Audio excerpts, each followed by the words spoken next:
Season 14 Water Serpent is pretty popular right now, and that's mainly because it's a really important part of the Season 14 story. The Keepers, who are the big bad guys of Season 14, offer the Water Serpent their offerings and sacrifices and fruits and everything like that so that it doesn't get angry, but as of late this Water Serpent has gotten a little bit spoiled and it seems to be getting more angry than it used to. So the Keepers are afraid of this Water Serpent, so they worship it and give it stuff.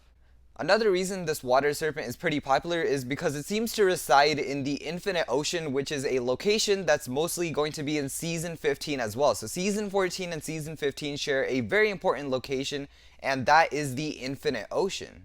Now, as for the Water Serpent actually carrying over to Season 15, we're not really sure. There's a 50-50 chance on that. I made a lot of speculation videos actually thinking about how the Water Serpent would be important for Season 15, but there's nothing that really suggests that, and nowadays I feel a little bit more that the Water Serpent will mostly be exclusive for the Season 14 storyline. As for how the Water Serpent looks, we don't really have proper images. We have the 2D image on the left side of the Season 14 boxes, and we've talked about that a lot of times before.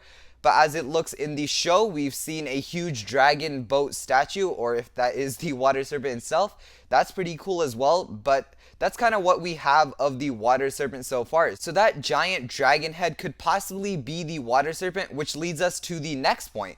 I feel like the Water Serpent is a big scam. If you look at Season 9, Iron Baron brainwashed his own warriors with lies so that he can reap a lot of rewards and benefits. Maybe Season 14 has a similar story. Maybe Chief Mamatus is brainwashing his own soldiers to worship this Water Serpent so that they can all make him the leader out of fear, while Chief Mamatus is getting some money and stuff from the outside. Another way to go about this is even Chief Mamatus doesn't know what's going on. All of the Keepers are really scared of the Water Serpent, and a third party is actually controlling the Water Serpent and making the Keepers give them their stuff.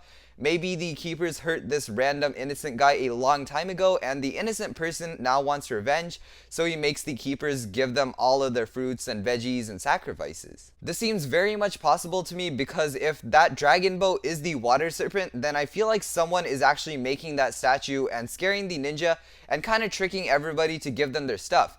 Something else that proves this point even more is that the place where we got most of these story details from is also the place where it says that the ninja will uncover a certain truth about this Water Serpent legend, which sort of tells my mind that there's a certain plot twist to this Water Serpent, and the Water Serpent isn't really what we think it is.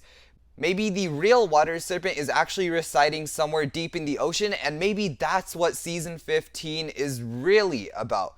This would be the fake Water Serpent, and at the end of Season 14, the actual Water Serpent gets angry that everybody's trying to mock him or her, and then the Water Serpent goes pretty crazy. This seems like the best way to go about this theory, because the Keepers are very ancient people and it's hard to make a legend that existed before the Keepers. So what I think is that the Water Serpent existed a long time ago, the Keepers came along and they worshipped this guy, and now a fake Water Serpent or a guy disguised in a Water Serpent is now tricking the Keepers that the serpent is now just angry for no reason at all.